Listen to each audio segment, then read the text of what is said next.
The house was built to impress, not to comfort. Every surface gleamed, every corner echoed, and every step felt too loud even when no sound followed it. The silence inside those walls was not natural. It was enforced, curated, polished like the marble floors. It was the kind of silence that came from fear of breaking something fragile. The twins lived at the center of it. They were 8 years old, identical in face but different in spirit, and neither of them had heard a sound since they were 2. Doctors had explained it clinically, tutors had adjusted, specialists had come and gone, but nothing had filled the gap left behind. Their father compensated with rules. Rules about routines, rules about order, rules about who could touch them and when. He believed structure would replace what they had lost. He believed love could be measured in control. The staff knew better than to cross those lines. The nannies were polite but distant. Teachers followed strict lesson plans. No one stayed long. And when they left, the silence always seemed heavier than before. When the new maid arrived, she was introduced the same way all staff were, quickly, impersonally, with expectations spelled out instead of greetings.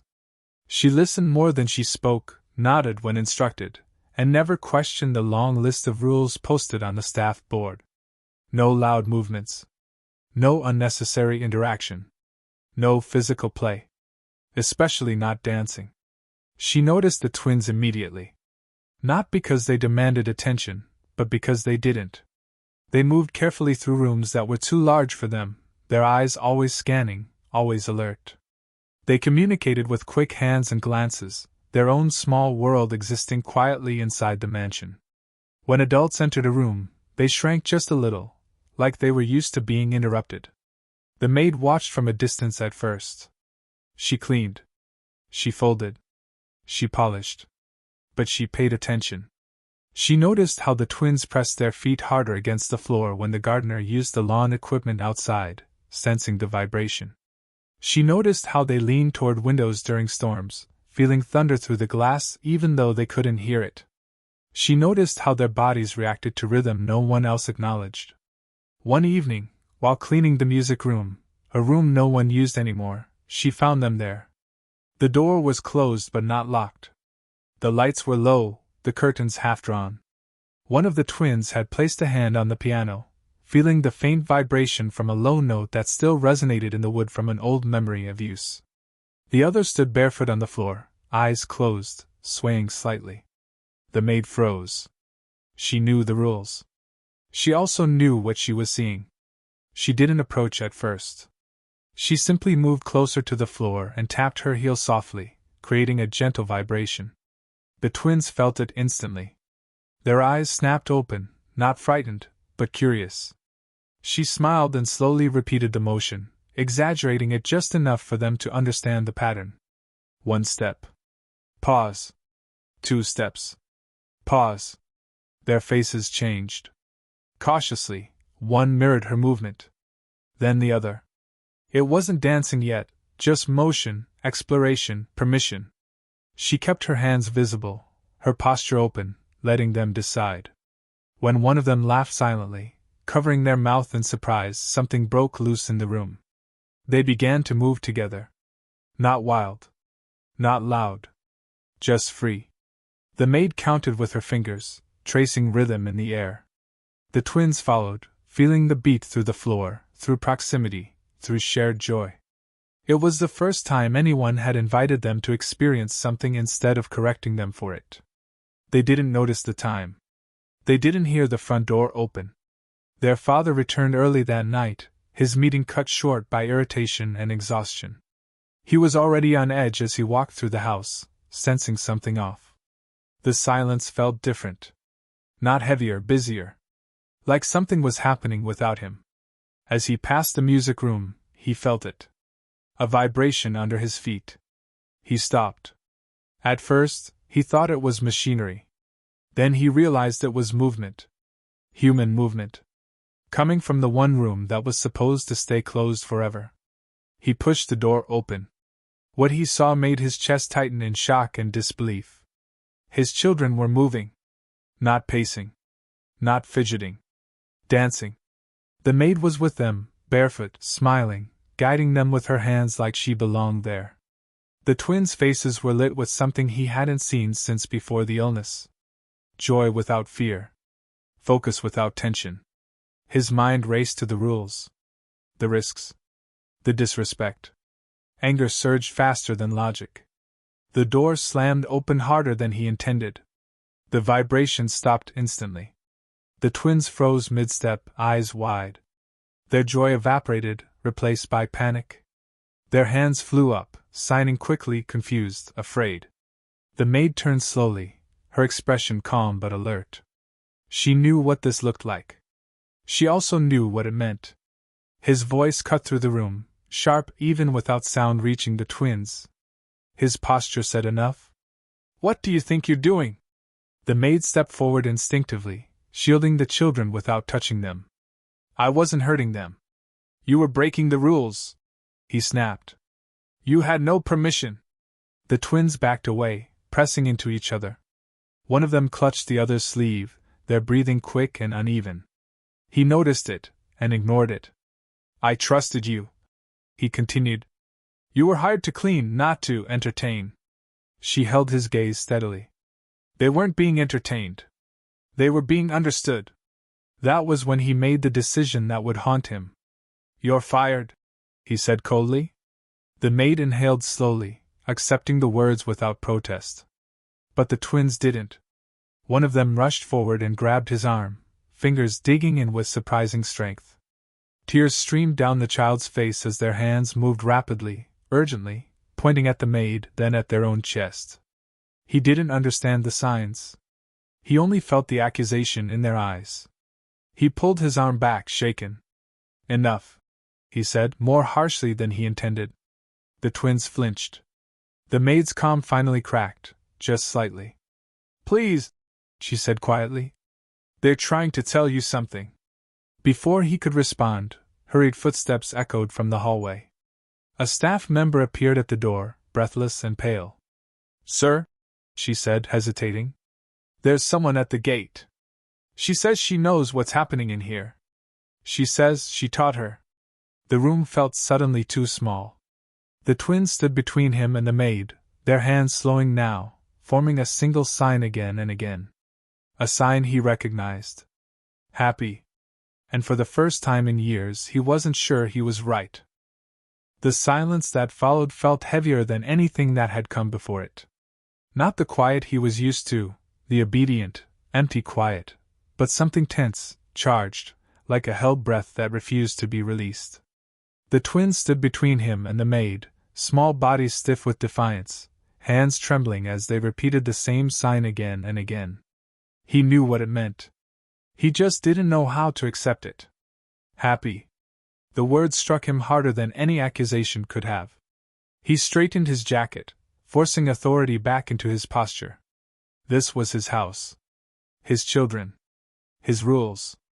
And yet, for the first time in years, the rules felt flimsy, like paper shields held up against something real. "Take them upstairs," he said sharply to the nearest staff member who had gathered in the doorway. His voice was controlled, but the muscles in his jaw betrayed him. "Now." The twins shook their heads violently. One of them grabbed the maid's hand, clinging to it as if letting go would make something precious disappear forever. The other moved closer too, eyes wide, lips pressed together to stop a silent sob. The staff hesitated. "I said now," he repeated louder. The maid gently loosened the child's grip, kneeling so she was at eye level with both of them. She signed slowly, carefully, her movements respectful, asking permission even in the way she held her hands. The twins watched her intently, their breathing gradually slowing as she reassured them without sound. That alone unsettled him more than their rebellion. They were calmer with her than with him.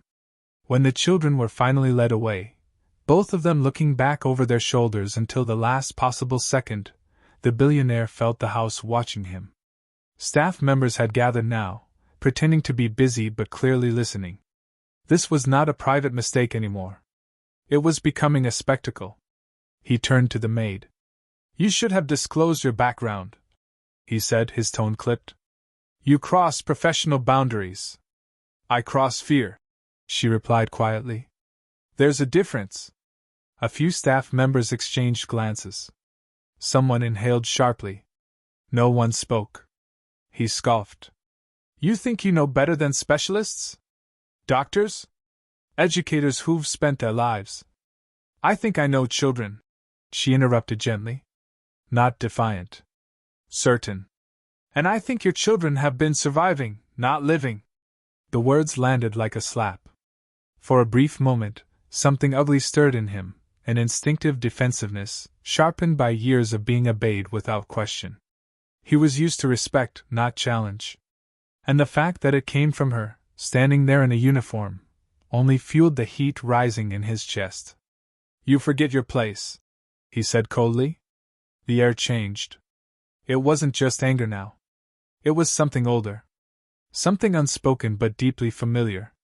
A few of the senior staff looked away, uncomfortable.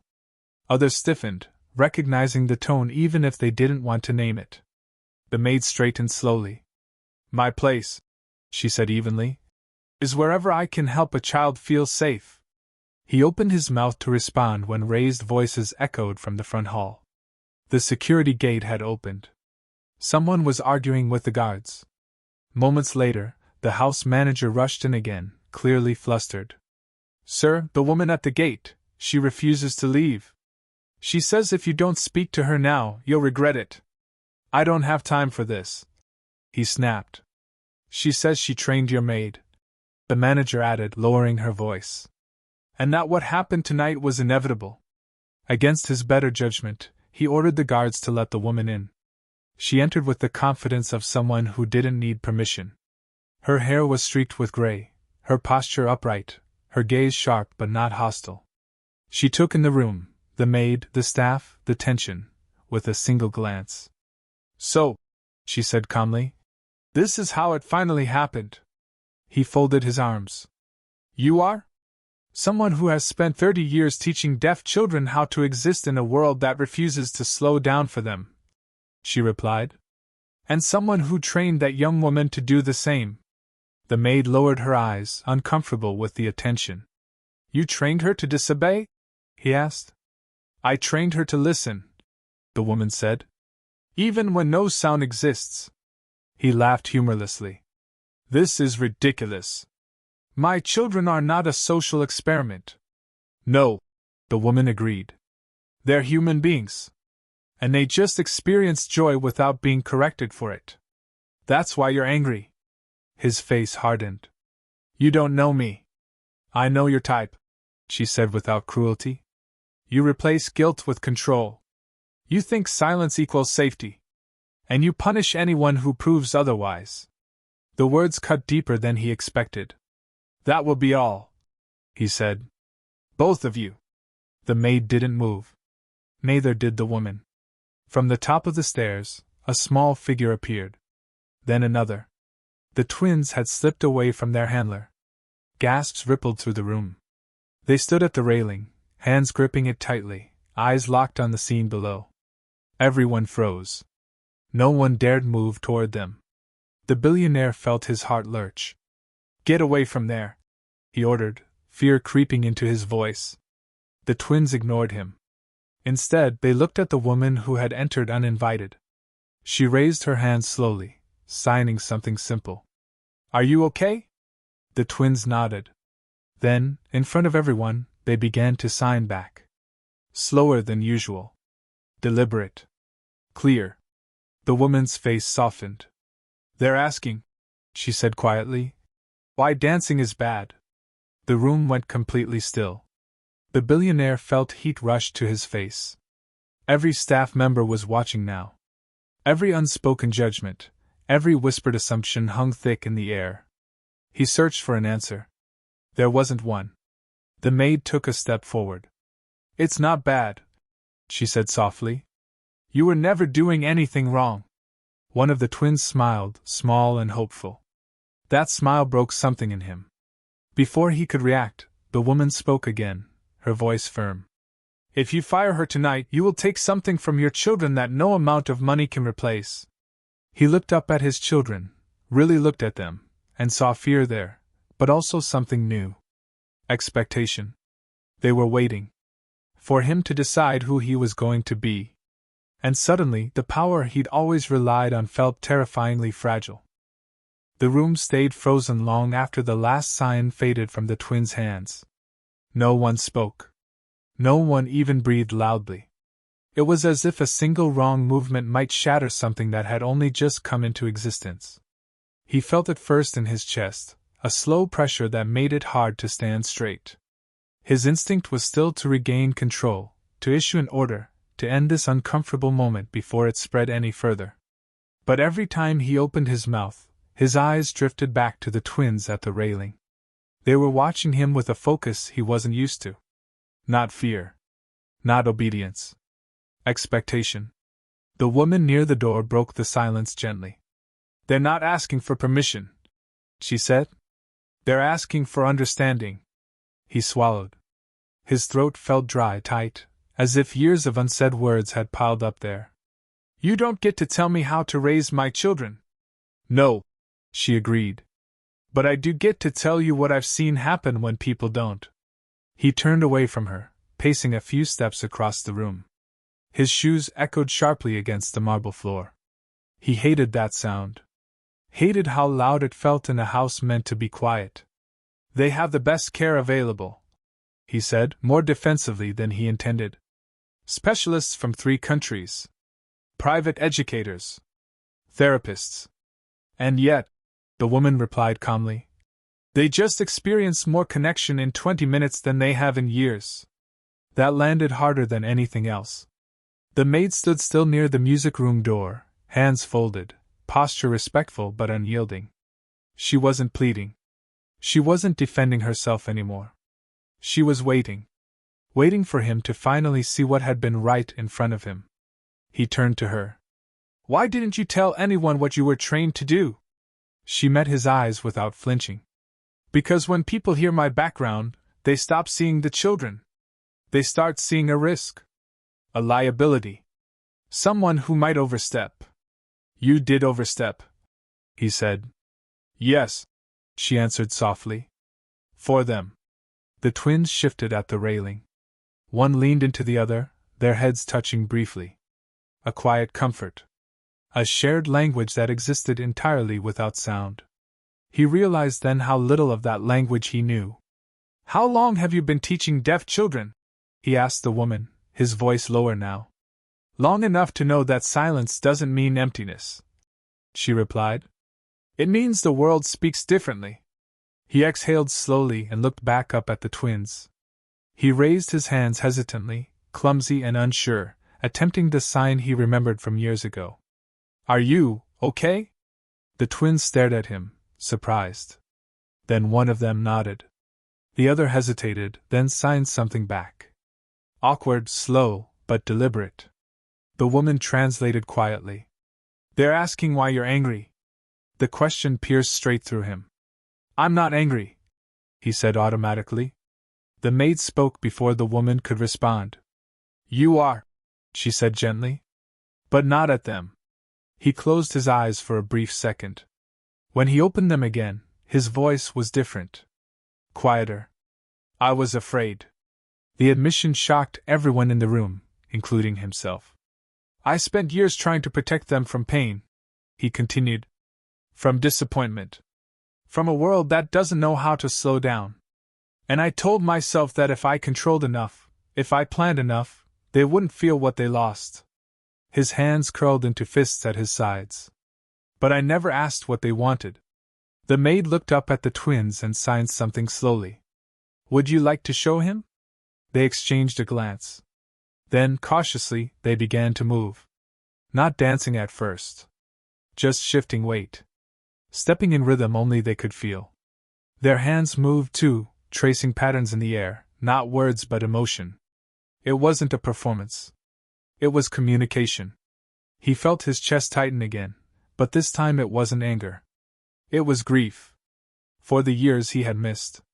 For the moments he had replaced with silence and rules. The twins grew bolder as they moved, their expressions opening up, shoulders loosening, faces lighting with a confidence he had never seen. The maid stood to the side, not guiding now, only watching with quiet pride. They're expressing joy, the woman said softly. And trust. His eyes burned. Stop, he whispered, not because he wanted them to stop, but because he wasn't sure he could handle any more. The twins froze instantly, panic flashing across their faces again.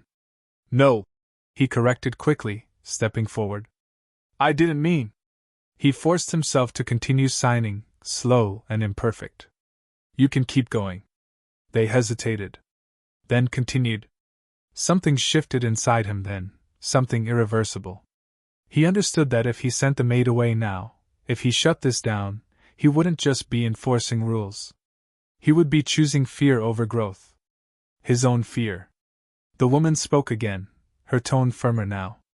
What happens next will shape them for the rest of their lives.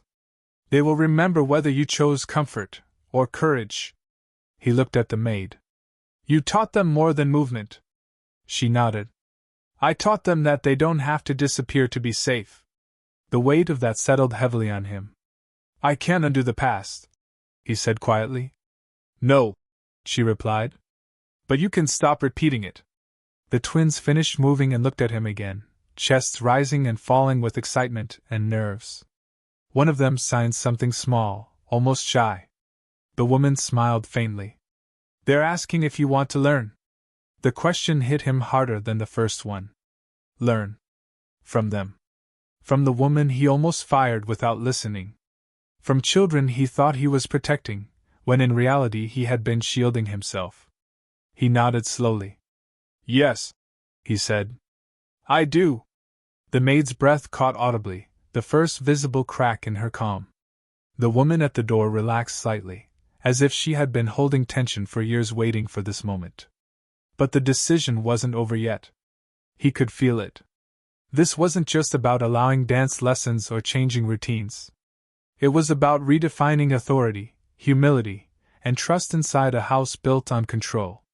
He turned to the staff, who were still watching silently. Clear the room, he said. Give us space. No one argued. As the last footsteps faded, he faced the twins again. He lowered himself to one knee, bringing his eyes level with theirs. His hands trembled slightly as he signed. I don't know everything. But I want to learn with you. They stared at him for a long moment. Then both of them smiled. And in that moment he realized the real turning point wasn't the dancing, or the confrontation, or even the truth being revealed. It was the simple, terrifying fact that for the first time, his children were inviting him into their world. And whether he was ready or not, everything was about to change. Morning light filtered into the mansion differently than it ever had before. Nothing about the structure had changed, yet the space felt altered, as if the walls themselves had loosened their grip on the silence. The music room door stood open. It had never been left open overnight before. That alone felt like a quiet revolution. He stood there for a long moment, watching his children inside. They weren't dancing yet. They were sitting on the floor, legs crossed, hands moving between them in a relaxed, easy rhythm. The maid sat with them, not instructing, not correcting, simply present. She laughed silently when one of them exaggerated a movement, her shoulders shaking with a joy that needed no sound. For years, he had mistaken quiet for peace. He cleared his throat instinctively, then stopped himself. He stepped into the room slowly, deliberately making sure his movements were visible. The twins noticed him and tensed for half a second, an old habit, but then relaxed when he raised his hands and signed, awkward but sincere. Good morning. Their eyes widened. They signed back together, faster than he could follow, but the smiles told him everything. The maid stood instinctively, ready to step away, but he lifted a hand. Please, he said softly. Stay. The words surprised them both. He took a breath, feeling the weight of the previous night still sitting heavy in his chest. I owe you an apology, he said, looking directly at her. For assuming. For speaking before listening. She nodded, not smug, not vindicated. Just relieved. I also owe you clarity, he continued. If you're willing. I want you here. Not as staff. As part of my children's care. Properly. Publicly. Her breath caught, just barely. I'm willing, she said quietly. The twins watched the exchange closely, reading faces, body language, intent. When they understood, they clapped their hands in the air, a silent celebration, bouncing where they sat. The soundless joy filled the room. Over the weeks that followed, the house transformed in ways he hadn't anticipated. The strict schedules softened. Therapy became play. Lessons became shared discoveries. The twins moved through the house differently now, faster, louder in every way that mattered. They claimed spaces that had once intimidated them, turning hallways into runways, stair landings into stages. And he learned. He learned how to listen with his eyes. How to wait instead of interrupt. How to sign more than basic needs. At night he practiced alone, standing in front of mirrors, his hands clumsy but determined. The twins corrected him mercilessly, laughing when he got it wrong, forgiving when he tried again. The staff watched the change with quiet awe. One afternoon, he sat in on a session with the visiting therapist, the woman who had come through the gate uninvited. She observed silently as the twins moved through a routine they had created themselves. When they finished, she turned to him. "You did the hardest part," she said. "You stepped out of the way." He nodded slowly. "I didn't realize how much space my fear was taking up." She smiled. "Most people don't." Word spread quickly, as it always does in circles like his. Friends asked questions at dinners. Advisors raised concerns. Someone suggested it might look inappropriate, letting a domestic worker take on such an influential role. He shut that down immediately. "She is a professional," he said evenly. "And she's family." The certainty in his voice surprised even him. The invitation came a month later. A private showcase organized by a foundation for deaf and nonverbal children. They asked if the twins would like to participate, not as an exhibit, but as contributors. He hesitated for exactly 1 second. Then he asked the twins. They signed back immediately. Yes. The night of the event, the room was full. Not loud, but alive. Parents, educators, children, some hearing, some not, all gathered together. The twins stood backstage, barefoot, hands shaking with excitement. He knelt in front of them, adjusting nothing, fixing nothing. "You don't have to be perfect," he signed. "Just be you." They smiled. When the lights dimmed, no music played. There was no announcement. Just movement. The twins stepped into the space and began to dance, not to sound, but to feeling. Their bodies told a story that needed no translation. Loss. Joy. Fear. Freedom. The audience didn't clap at first. They watched, breath held, understanding settling slowly like dawn. Then they applauded in silence, hands raised and waving. He stood in the back of the room, tears streaming freely, unashamed. For years, he had tried to shield his children from the world. Now he watched them claim it. After the performance, the twins ran to him, throwing their arms around his waist, holding on like they had something solid now. He held them back just as tightly. Later that night, back at the mansion, the maid paused at the doorway before leaving. "Thank you," she said quietly. "For choosing differently." He shook his head. "Thank you for refusing to disappear." She smiled. As the house settled into a new kind of quiet, one that breathed instead of suffocated, he realized something profound. Silence had never been his enemy. Fear was. And the moment he stopped letting fear lead, his children finally found their voice, without ever making a sound.